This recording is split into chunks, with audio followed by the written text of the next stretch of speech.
अस्सलाम वालेकुम। आज हम ऑक्सफोर्ड मॉडर्न इंग्लिश बुक 4 का एक चैप्टर देखने जा रहे हैं जिसका नाम है दी वीपिंग प्रिंसेस पार्ट 1।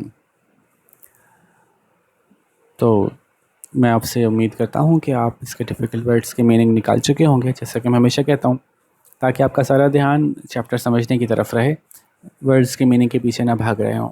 ठीक है, तो शुरू करते हैं। A shaft of light fell on Asim's face as he lay asleep in his room. एक रोशनी की एक लकीर सी, जैसे नहीं होता कहीं से पूरा अंधेरा कमरा हो, थोड़ा सा पर्दा हट जाए तो एक लाइट की एक एक लाइन सी आती है। तो शाफ्ट जो है वो लाइन को और रे को कहा जा सकता है। तो रोशनी की एक लकीर सी आसिम के चेहरे पे पड़ी जबकि वो अपने कमरे में सोया पड़ा था। ही वोक सडनली, वो अचानक से जाग उठा। ही सैट अप, उठ के बैठ गया वो। Rubbed his eyes and stretched, अपनी आंखें मली और अंगड़ाई ली। He gave a big yawn and climbed out of bed. उसने एक बड़ी सी जमाई ली और फिर बिस्तर से निकल के बाहर आया, बिस्तर से नीचे उतरा। Asim was pleased that it was a nice bright day because his friend Yasser had said he would come and play football with him.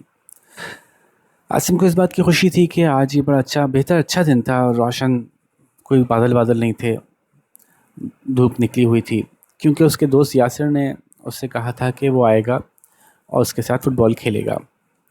It was Sunday, so there was no school, but it had rained the whole week, so the boys were really looking forward to a game of football. था तो ये Sunday का दिन, तो school नहीं था, मगर पिछला पूरा हफ्ता बारिश हुई थी, इसलिए दोनों ही लड़के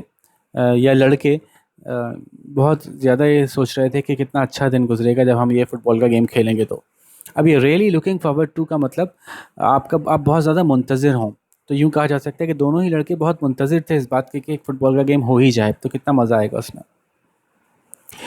He washed and dressed and then ran downwards to the kitchen where his mother was making puris. उसने मुँह हाथ धोया, कपड़े वपड़े बदले और फिर नीचे भागता हुआ सीढ़ियों से गया किचन में, जहाँ उसकी अम्मी पूरियाँ बना रही थीं। Asim loved eating puris and always looked forward to breakfast on Sundays. Asim को पूरियाँ बहुत पसंद थी और हमेशा वो बहुत मुंतज़िर रहता था इतवार के नाश्ते का। आमतौर पर इतवार को पूरियाँ बनती हैं बहुत से घरों में, या बाहर से लेके आते हैं। As he was halfway through his breakfast, there was a loud crash and a deep rumbling sound from outside. अभी वो उसने आधा ही नाश्ता किया था, हाफ वे थ्रू मतलब आधा ही गुजरा था नाश्ते में से, तो अभी उसने आधा ही नाश्ता किया था कि बाहर से एक बड़ी ज़ोरदार धमाके की आवाज़ आई और एक डीप रंबलिंग मतलब एक गड़गड़ाहट सी सुनाई दी बाहर से। दैट साउंड्स लाइक थंडर, अरे ये तो बिजली कड़कने की आवाज़ आ रही है, बादलों के गरजने की आवाज़ आ रही है। सैड हिज मदर, उसकी अम्मी ने कहा, I think we are going to get some more rain today, मुझे लगता है आज हमें कुछ मज़ीद बारिश देखने को मिलेगी। Asim left his food and ran outside, Asim ने अपना खाना छोड़ा और बाहर भागा। He looked up at the sky and his face grew sad, उसने ऊपर आसमान पे देखा और उसका चेहरा अफसरदा हो गया। Over the town to the west there was huge thunder clouds moving towards his house, और ऊपर आसमान पे उस कस्बे के ऊपर मगरिब की तरफ से एक बहुत बड़े से बादल, जो कि गरजने वाले बादल होते हैं, वो चलते चले आ रहे थे इनके घर की तरफ। It will soon be raining here, he thought to himself, and then Yasir won't come, बहुत जल्दी यहाँ बारिश होना शुरू हो जाएगी, उसने अपने आप से सोचा, और फिर यासिर नहीं आएगा। Asim pushed his hands deep into his pockets and walked back to the house gloomily. Asim ने अपने हाथ अपनी जेबों में अंदर तक डाल लिए, मतलब होता है ना बिल्कुल ही ऐसे ढीले करके हाथ डाल लिए अंदर, और फिर वापस घर की तरफ पलट के आया चलता हुआ बड़े अफसरदा अंदाज में। As he reached his doorstep, he heard the sound of a car. अभी वो पहुंचा ही था अपनी दहलीज पर, तो उसने एक गाड़ी की आवाज़ सुनी। He turned to see an old Austin motor car pull up outside his gate. Austin एक कंपनी का नाम है गाड़ी की, जैसे टोयोटा होता है ना, जैसे होंडा होती है, जैसे सुजुकी होती है, तो इसी तरह से ऑस्टिन होती है।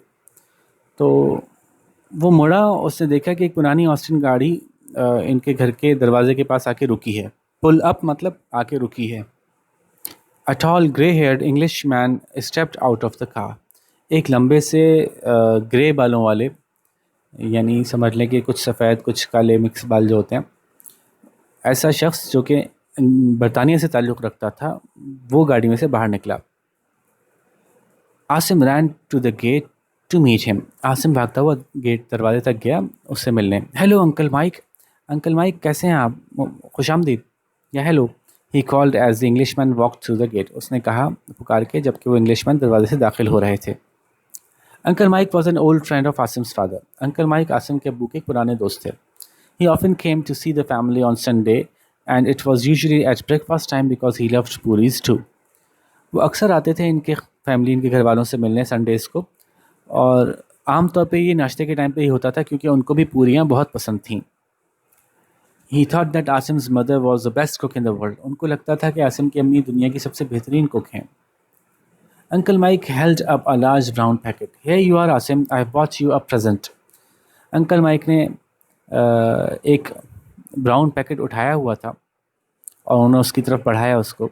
हेल्ड अप का मतलब उठा के रखा, यूँ कहें कि उसकी तरफ बढ़ाया और उससे कहा कि हे यू आर, लो भाई ये लो तुम आसिम, मैं तुम्हारे लिए एक तोहफ़ा लाया हूँ। He gave him the present and as soon as they got inside the house Asim opened it. तो उन्होंने उसको वो तोहफ़ा दे दिया और जैसे ही वो घर में दाखिल हुआ आसिम ने जल्दी से वो खोल लिया। In their was an old album and a metal box. उसके अंदर एक पुरानी एल्बम थी जिसमें तस्वीरें लगाते हैं और एक मेटल का डब्बा था। Whatever can this be, ये क्या होगा, इसमें क्या हो सकता है। He thought as he open the box. उसने कहा जब वो बॉक्स खोल रहा था, ऐसा सोचा उसने जब वो बॉक्स खोल रहा था। Stamps, he yelled as the whole box tipped over and hundreds of colorful stamps poured out onto the floor. तो उसने चिल्ला के कहा अरे ये तो टिकट्स हैं, स्टैम्प्स हैं। और उसने वो चिल्लाया जबकि पूरा ही डब्बा टिप्ड ओवर मतलब पलट गया, यानी ऐसे पलटा कि उसका सामान नीचे गिर गया और सैकड़ों रंगीन जो स्टैम्प्स थे वो उसमें से निकल के ज़मीन पे गिर पड़े। In the album too, there were hundreds of stamps stuck in the neat rows of each page. उस एल्बम के अंदर भी सैकड़ों स्टैम्प्स चिपके हुए थे बड़ी खूबसूरती से, तरीक़े तमीज़ से, लाइनों कतारों के अंदर हर सफ़े पे। This, said Uncle Mike, is my old stamp album. ये अंकल माइक ने कहा मेरी पुरानी स्टैम्प एल्बम है। When I was young, I used to collect stamps. जब मैं छोटा था तो मैं स्टैम्प्स जमा करता था। I thought I thought that you would like them my old children, as my own children are all grown up now and have gone abroad.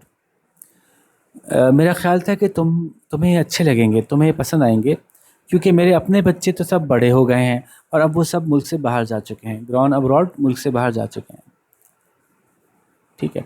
Most of the stamps are very common. अक्सर stamps तो बहुत आम से हैं, आसानी से मिल जाते हैं, ऑर्डनरी वंस बहुत आराम से मिल जाते हैं। But I am sure you will have lots of fun sorting them out. ज़्यादातर स्टैम्प्स इसमें नॉर्मल से ही हैं, आम से हैं, आसानी से दस्याब हैं, लेकिन मुझे यकीन है कि तुम्हें इनको तरतीब में करने में, उनको सॉर्टिंग आउट मतलब अलग अलग तरह के स्टैम्प्स को अलग अलग जगहों पर रखना। तो एक लफ्ज़ यूँ कह लें कि इनको तरतीब देने में, इनको सीधा करने में, इनको सलीक़े से लगाने में तुमको मज़ा आएगा, बहुत मज़ा आएगा तुमको, मुझे लगता है। There are no really rare stamps in the collection. हाँ, इस कलेक्शन में जो मेरे पास जो कलेक्शन है इसमें कुछ ज़्यादा कोई ख़ास क़ीमती स्टैम्प्स नहीं हैं। रेयर वो होती चीज़ें जो कि कम मिलती हैं, और जो चीज़ें कम मिलती हैं ज़ाहिर है वो महंगी होती हैं। तो कोई ऐसी ख़ास स्टैम्प्स नहीं है इसमें जो कि दस्तयाब ना हो किसी को, इसकी वजह से कोई महंगी चीज़ हो, ऐसी बात नहीं है। However, I am sure that if you continue to collect stamps one day, you will find a rare one. लेकिन मुझे यकीन है कि अगर तुम ये शौक़ जारी रखो स्टैम्प्स जमा करने का, तो एक दिन तुमको ज़रूर कोई ऐसा रेयर, कोई ऐसा कमियाब जो दस्तयाब नहीं होता आसानी से, वो स्टैम्प भी मिल ही जाएगा। His eyes twinkled and he smiled at Asim. उनकी आंखें चमक रही थीं इस बात पे ना, जब कोई आप बहुत ऐसी बात करते हैं अपने दिल से करते हैं तो आपकी आंखें चमक रही होती हैं उस वक्त। और वो आसिम को देख के मुस्कुराए।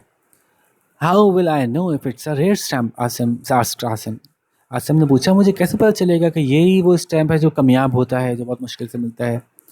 ओह I am sure you will know when you find one. ओह मुझे यकीन है कि तुम्हें जब वो मिलेगा ना तो तुम खुद ही समझ जाओगे कि ये वो स्टैम्प है। You have to be careful that it isn't a forged one though. तो का मतलब है हाँ हाँ, लेकिन इस बात का ख्याल रखना पड़ेगा तुम्हें कि कहीं ऐसा ना हो कि वो कोई जाली स्टैम्प हो। जाली स्टैम्प, फोर्ज्ड वन, वो कोई जाली स्टैम्प हो। तो इस बात का ख्याल तुम्हें हाँ हालांकि रखना पड़ेगा, अलबत्ता अलबत्ता तुम्हें इस बात का ख्याल रखना पड़ेगा कि वो कोई जाली स्टैम्प ना हो। Now while your mother is making me some hot puris, sit down and I will tell you the story of the weeping princess. अब जबकि तुम्हारी अम्मा मेरे लिए कुछ गरम गरम पूरियाँ बना रही हैं, अब तुम बैठ जाओ, शाबाश। अब मैं तुम्हें एक वीपिंग प्रिंसेस की कहानी सुनाता हूँ। वीपिंग प्रिंसेस ऐसी प्रिंसेस जो कि रो रही थी या रोती थी, आगे पता चल ही जाएगा। Just then there was a loud clap of thunder and the rain began to pour down. अब उसी वक्त जो है वो एक ज़बरदस्त धमाका, कड़ाका हुआ बिजली का, और बारिश बरसना शुरू हो गई। Uncle mic made himself comfortable in a large chair. Uncle Mike ने अपने आप को बड़े इत्मीनान से, बड़े सुकून से एक बड़ी सी चेयर पर बिठाया, यानी खुद बैठ गए। Asim looked out of the window at the pouring rain and then sat at Uncle Mike's feet to listen. Asim ने बाहर देखा खिड़की से तेज़ी से बरसती हुई बारिश को, और फिर वो अंकल माइक के कदमों में बैठ गया उनकी बातें सुनने के लिए। Uncle mic began his story. Uncle Mike ने अपनी कहानी शुरू की। When I was young, I used to collect stamps. जब मैं छोटा था तो मैं स्टैम्प्स कलेक्ट करता था। I was very keen on stamps. मुझे बहुत शौक था स्टैम्प्स का। And my parents were always writing to their relations all over the world. और मेरे जो वालिदैन थे वो अपने रिश्तेदारों को पूरी दुनिया में ही ख़त लिखा करते थे। Every time they wrote, they got a reply. हर दफ़ा जब वो लिखते थे तो उनको कोई जवाब मिलता था। And on each envelope that came through the post, there was always a colorful stamp. और हर लिफाफा जो कि पोस्ट के ज़रिए से आया करता था, उस पर कोई ज़बरदस्त रंगीन से स्टैम्प हुआ करता था। Sometimes their friends wrote to me and sent me stamps for my collection. कभी कभी तो उनके दोस्त जो थे वो मुझे भी ख़त लिखते थे और मेरे लिए स्टैम्प्स भेजते थे मेरी कलेक्शन के लिए। उनको पता होगा कि मैं स्टैम्प्स कलेक्ट करता हूँ। Now you know that a great number of people in the world collect stamps. अब देखो तुम्हें तो ये बात पता ही होगी ना कि दुनिया में बहुत से लोग हैं जो कलेक्ट करते हैं स्टैम्प्स को। In fact, soon after the first stamp was issued in 1840 in England, people began to collect them. बल्कि सच्ची बात तो ये है कि जब दुनिया में पहला स्टैम्प 1840 में इंग्लैंड में इशू किया गया, छापा गया, उसके बहुत जल्द ही बाद लोगों ने जो है वो स्टैम्प कलेक्ट करना शुरू कर दिए थे। सून आफ्टर, बहुत बहुत जल्द ही उसके बाद ही, उसके फ़ौरन बाद ही ऐसा शुरू हो गया था। इनफैक्ट सच्ची बात तो ये है, या दर हकीकत, The first stamps were called the penny black and today it is worth a lot of money. वो जो शुरू में पहले स्टैम्प्स इशू किए गए थे उनका नाम है पेनी ब्लैक, और आज उनकी बहुत कीमत है, उनके बहुत पैसे हैं, मतलब बहुत महंगे स्टैम्प्स हैं वो। When stamps are being printed, the printers have to be careful that all of them are exactly the same. जब स्टैम्प्स छप रहे होते हैं तो जो छापने वाले होते हैं उनको बहुत ख्याल रखना पड़ता है कि सारे स्टैम्प्स बिल्कुल एक जैसे छपें। If one of the stamps is different in any way, then every collector wants to own that stamp and it becomes very precious. क्योंकि अगर कोई एक भी स्टैम्प थोड़ा मुख्तलिफ हो जाता है किसी भी अंदाज में, किसी भी वजह से, उसका रंग कुछ मुख्तलिफ हो गया या उसके ऊपर तस्वीर थोड़ी सी डिफरेंट हो गई या उसके साइज़ में कोई फ़र्क आ गया, तो फिर जितने भी जमा करने वाले हैं वो चाहते हैं कि ये वाला स्टैम्प हम अपना लें, और वो फिर इस वजह से बहुत महंगा और कीमती हो जाता है। Asim's eyes were wide open and he was listening carefully to what Uncle Mike was saying. Asim की आंखें पटी की पटी रह गई थी, यानी बड़ी खुली हुई थी, चौड़ी सी ना। आप कोई ऐसी दिलचस्प बात सुन रहे होते हैं जैसे आपकी आंखें खुल जाती हैं, और बड़े बड़े गौर से अंकल माइक की बातें सुन रहा था कि वो क्या कह रहे हैं। His mother came into the room and asked Uncle Mike to come into the dining room because his puris were ready. उनकी अम्मी कमरे में दाखिल हुई और अंकल माइक से कहा कि वो डाइनिंग रूम में आ जाएं क्योंकि उनकी पूरियाँ तैयार हैं। Asim and Uncle Mike went into the dining room and Uncle Mike continued his story. Asim और Uncle Mike दोनों ही डाइनिंग रूम में चले गए और अंकल माइक ने अपनी कहानी जारी रखी। Well, when I was just a boy, the king of England was a man called George. जिस ज़माने में एक लड़का हुआ करता था तो इंग्लैंड का बादशाह एक आदमी था जिसका नाम था George. He was George V and he had been king of England for 25 years. वो पाँचवें जॉर्ज थे। अच्छा, इंग्लैंड के जो बादशाह और मलका वगैरह हैं ना, वो लोग रिपीटेटिव नाम रखते हैं। जॉर्ज है, विक्टोरिया है, और एलिज़ाबेथ है। तो ये बार बार, तो पहले पर जो जॉर्ज आया उसका नाम जॉर्ज 1 होगा, फिर बाद में दोबारा किसी ने जॉर्ज का नाम रखा, जॉर्ज 2 हो गया, फिर दोबारा किसी ने जॉर्ज रखा, तो ये जॉर्ज द 5th थे और 25 साल से इंग्लैंड के बादशाह थे। द ईयर वॉज 1936, ये 1936 की बात है। Now, when someone has been king for 25 years, it is quite a great occasion. अब देखो ना कि जब कोई शख्स 25 साल से बादशाह रहा हो तो ये उसके लिए काफ़ी बड़ा एक ओकेजन होता है, काफ़ी बड़ा एक इवेंट होता है, काफ़ी बड़ा मौका होता है। The people in many countries celebrated this anniversary. बहुत से मुल्कों में ये एनिवर्सरी यानी ये सालगिरह मनाई गई। In Canada they issued a stamp showing the Kings granddaughter princess Elizabeth. Canada में उन्होंने एक स्टैम्प प्रिंट किया जिसमें उन्होंने दिखाया बादशाह की पोती को, जिसका नाम प्रिंसेस एलिजाबेथ था। आपको पता है ना कि आज वो प्रिंसेस एलिजाबेथ एक्चुअली क्वीन है, और ख़ुद उस वक्त उनकी उम्र भी बहुत ज़्यादा है, वो 80-90 साल है। When the stamp was being printed, the printers made a small mistake. जब वो स्टैम्प्स छप रहे थे तो उस वक्त प्रिंटर से एक छोटी सी गलती हुई। Every 21st stamp on a sheet of 100 stamps showed a tiny colored mark on the eye of the princess. वो 100 स्टैम्प्स की शीट्स थी जो एक साथ छपती थी। उसमें कुछ ऐसी गलती हो गई कि 21वां जो स्टैम्प होता था, हर 100 स्टैम्प्स की शीट में जो 21वां स्टैम्प होता था, हर 21वें स्टैम्प के अंदर एक गलती ये हुई कि एक छोटा सा रंग का निशान आ गया उस प्रिंसेस की आंख के नीचे। There were only about 8,000 of these stamps printed and every collector wanted one.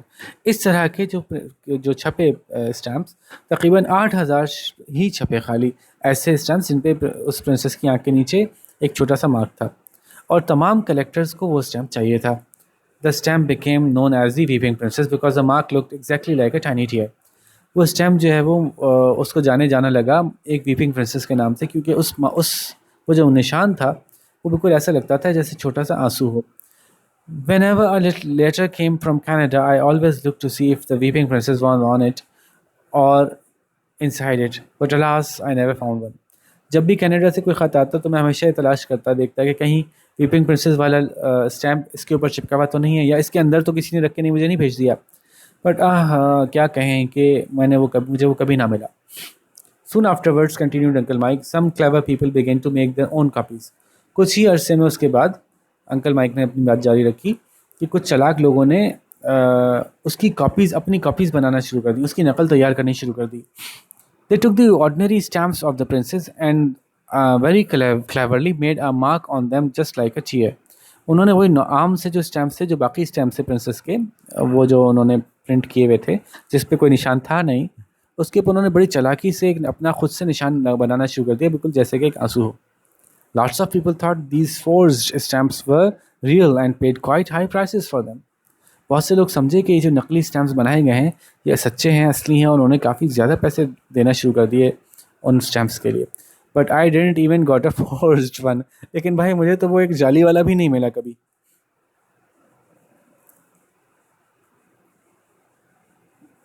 Uncle Mike finished his breakfast and went to wash his hands. Uncle Mike ने अपना नाश्ता ख़त्म किया और हाथ धोने चले गए। Thank you he said to Asim's mother. उन्होंने आसिम की अम्मी से कहा, शुक्रिया आपका। That was most delicious. ये बहुत ही जायकेदार था भाई। He gave her a big smile and then turn to Asim. वो बड़े उन्होंने उनको मुस्कुरा के देखा और फिर आसिम की तरफ मुड़े। Well Asim, I hope you have more luck than I did. Asim, मैं उम्मीद करता हूँ तुम्हारी किस्मत मुझसे ज़्यादा अच्छी होगी। Look after the stamps well and one day you never know you may well find a very rare stamp.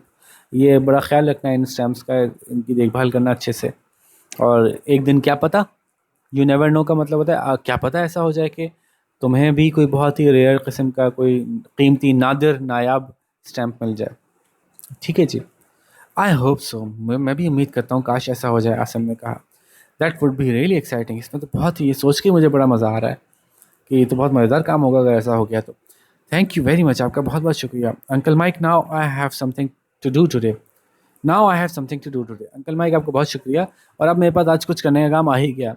छुट्टियां चल रही थी और मतलब बारिशें चल रही थी, करने का कोई काम नहीं था, छुट्टी का दिन था, तो उसने कहा चलो अब कोई मज़ेदार काम हाथ आया। Uncle Mike laughed and went into the next room to talk to Asim's father. Uncle Mike मुस्कुराए, हंसे और फिर दूसरे कमरे में चले गए आसिम के अब्बू से बातें करने। ठीक है जी, बात समझ में आ गई होगी, आसान सा चैप्टर था। अब इसके सवाल देख लेते हैं। हमेशा की तरह मैं आपसे जल्दी से समझा दूं आपको कि हम चाहेंगे कि सवाल हम आपको समझा दें, लेकिन जवाब आप खुद से लिखें। क्योंकि हम चाहते हैं कि आपको आदत हो जाए कि आप जवाब खुद से लिख सकते हैं, आप ये महसूस करने लगें, इस पे आपको कॉन्फिडेंस आ जाए कि जी हाँ, मैं सब चैप्टर पढ़ सकता हूँ और चैप्टर पढ़ के आराम से खुद से जवाब लिख सकता हूँ। और ये प्रैक्टिस कैसे होगी? ऐसे होगी कि आपको खुद से जवाब लिखने होंगे, एक चैप्टर की करेंगे, उसमें कुछ गलतियाँ निकलेंगी, वो किसी टीचर से चेक करवाएंगे, करेक्शन के बाद आप इम्प्रूव करेंगे, फिर अगला चैप्टर खुद से करेंगे, उसमें कुछ गलतियाँ निकलेंगी, फिर करेक्शन होगी, फिर इम्प्रूवमेंट होगी, ऐसे करते करते जब एंड ऑफ द बुक तक आप पहुँचेंगे तो आप बहुत अच्छे हो जाएंगे खुद से जवाब लिखने में। तो जनाब इसी की कोशिश कीजिए, शाबाश। आंसर्स को कॉपी नहीं करना, आंसर्स को खुद से लिखना है, ठीक है? तो मैं समझाता हूँ आपको। अगर आपको कुछ चेक करने के लिए अवेलेबल ना हो तो आप मुझसे कमेंट्स में पूछ सकते हैं अपने जवाब बताकर, या आप मुझे इस एड्रेस पे ईमेल कर सकते हैं जो मैंने नीचे लिख दिया है, ठीक है? तो भी मैं आपको बता दूंगा कि आपके जवाब कैसे थे और उनमें क्या इंप्रूवमेंट लाई जा सकती है। तो शुरू करते हैं। What did Asim do as soon as he woke up? Asim ने क्या किया जैसे ही वो उठा, उसकी आँख खुली तो अब इसका जवाब थोड़ा सा मुख्तलिफ हो सकता है। एक जवाब ये भी हो सकता है कि as soon as Asim woke up, जैसे ही आसिम उठा तो वो नीचे नाश्ता करने चला गया भाग के, ठीक है? ये भी जवाब हो सकता है। या फिर आप ये कहें कि जैसे ही आसिम की आँख खुली तो उसने अंगड़ाई ली, जमाई ली, तो वो वाला केस भी आप यहाँ पे पुट कर सकते हैं। तो it's totally up to you, ये आपके ऊपर डिपेंड करता है कि आप इसका जवाब दोनों में से किस अंदाज से देना चाहते हैं। और कुछ बच्चे अगर तफसील से बताना चाहें तो ये बता सकते हैं कि आसिम जो है वो जैसे ही उसकी आँख खुली तो उसने बहुत अच्छा महसूस किया, क्योंकि आज का दिन बहुत रोशन, बहुत अच्छा सा था, क्योंकि आज उसके दोस्त ने आना था, तो वो जल्दी जल्दी तैयार होकर जल्दी से नीचे आया। तो ये इस तरह से ही बात आप बता सकते हैं, ये ज़्यादा बेहतर जवाब होगा। तो लेकिन ये कि दोनों तीनों जवाब दुरुस्त माने जाएंगे, ठीक है? What sort of noise does thunder make? Thunder की आवाज़ कैसे होती है? तो thunder makes crashing and rumbling noise, वो जो पीछे बात बताई हुई है इन्होंने, तो चैप्टर में एग्जैक्टली ऐसे ही लिखा हुआ है, इसमें तो कुछ बात ही नहीं ऐसे। What was uncle Mike's present to Asim? The present to Asim, ठीक है? Uncle Mike's present to Asim was, और फिर आप आगे जवाब बता देंगे क्या था, खुद बताइएगा, शाबाश। Where were uncle Mike's own children? Uncle Mike के अपने बच्चे कहाँ थे? Uncle Mike's own children were, और आगे बता दिए, एक लफ्ज़ ही तो आना है आखिर में, क्यों कहाँ थे वो, दूसरे मुल्क में चले गए थे। अब अगर आप अच्छा जवाब लिखना चाहते हैं तो आप यूँ कहेंगे कि अंकल माइक के अपने बच्चे बड़े हो गए थे और अब वो दूसरे मुल्कों में चले गए थे। तो आप ऐसे करके जवाब लिखेंगे तो जवाब ज़्यादा बेहतर माना जाएगा। What was the first postage stamp called? The first postage stamp was called dash, पीछे लिखा हुआ है, देख सकते हैं। What was wrong with every 21st stamp on the sheet on a sheet of 100? Every 21st stamp on a sheet of 100 was misprinted, और कैसे misprint हुआ था अभी आप आगे बताइएगा। कि उसके ऊपर एक कलर्ड मार्क था प्रिंसेस की आई के नीचे, जो कि आंसू दिख रहा था, जिसकी वजह से वो स्टैम्प दूसरे स्टैम्प्स की वजह से ज़्यादा वैल्यूएबल हो गया था, ठीक है? बात पूरी बता दीजिएगा। Did uncle Mike like puris? How do we know? Uncle Mike को पूरियाँ, जी yes, uncle Mike liked puris a lot. Liked हो जाएगा, क्यों? क्योंकि सवाल में डिड है, डिड के पास्ट की वजह से जवाब में भी लाइक पास्ट में चला जाएगा। तो uncle Mike liked puris a lot, we know this because, और फिर आगे बताइएगा कि हमें ये क्यों बताए? क्योंकि वो जैसे ही घर में आते थे तो अक्सर वो इतवार को आया करते थे, और इतवार को भी उस वक्त आते थे जबकि सुबह नाश्ते का टाइम होता था, और वो आके किचन में जाके जल्दी जल्दी पूरी खाया करते थे, और वो अक्सर कहा करते थे कि आप दुनिया की सबसे बेस्ट कुक हैं। तो इन तमाम बातों से पता चलता है ना कि उनको पूरीज बहुत पसंद थी। अच्छा जी, अब मुश्किल सवाल देख लेते हैं। वाई डिड पीपल पे high prices for the forced stamp? Why did people पे, लोगों ने क्यों पैसे दिए थे उस नकली स्टैम्प के लिए? पीपल पेड, अगेन सवाल में डेड है तो जवाब में पास्ट टेंस यूज होगा। People paid high prices for the forced stamp because, क्योंकि वो समझे थे कि ये एक असली स्टैम्प है और वाकई ये वही रेयर स्टैम्प है जो कि वो ढूंढ रहे थे, इतने अरसे से तलाश कर रहे थे। What is the use of collecting old stamps? Do you have a stamp album? Old stamp जमा करने का क्या फ़ायदा, और क्या आपके पास ऐसी कोई एल्बम है? तो आप कह सकते हैं, इसका आपके हिसाब से जवाब हो सकता है, आप क्या फ़ायदा आपको महसूस होता है, ये जवाब आप अपना खुद बताएंगे। कि collecting old stamps is a very good hobby, and we could collect and then sit in our free time to look at every stamp and think about where had the stamp come from and who would have sent that stamp, and we could imagine its life and its travel, and we could enjoy all that imagination, and sometimes we can have some rare stamps which are very precious। तो इस तरह की बहुत सारी बातें बता सकते हैं कि आपको क्या क्या मज़े अच्छा लग सकता है स्टैम्प कलेक्शन करने में, क्या क्या फ़ायदे हो सकते हैं। और क्या आपके पास स्टैम्प एल्बम है या नहीं, ये भी आप बता सकते हैं। तो अगर नहीं है तो आप बता देंगे, no we do not have any stamp album. ठीक है भाई। तो जनाब यहाँ पे हमारी बात ख़त्म हुई। उम्मीद है कि आपको सारी बातें अच्छे से समझ में आ गई होंगी, चैप्टर भी अच्छे से समझ में आ गया होगा, सवाल भी क्लियर हो गए होंगे। आप ज़रूर खुद से अटैम्प्ट करेंगे और अच्छा खासा तो मैंने बता ही दिया जवाब। अब थोड़ा सा ही तो रह गया, तो थोड़ी हिम्मत करें, शाबाश। लेट्स सी कि आप में से कौन ज़्यादा अच्छे जवाब लिखता है। इसी के साथ हम आज का अपना लेसन ख़त्म करते हैं। किसी और बड़े अच्छे से लेसन के साथ मुलाकात होगी। अपना ख्याल रखिएगा। अल्लाह हाफ़िज़।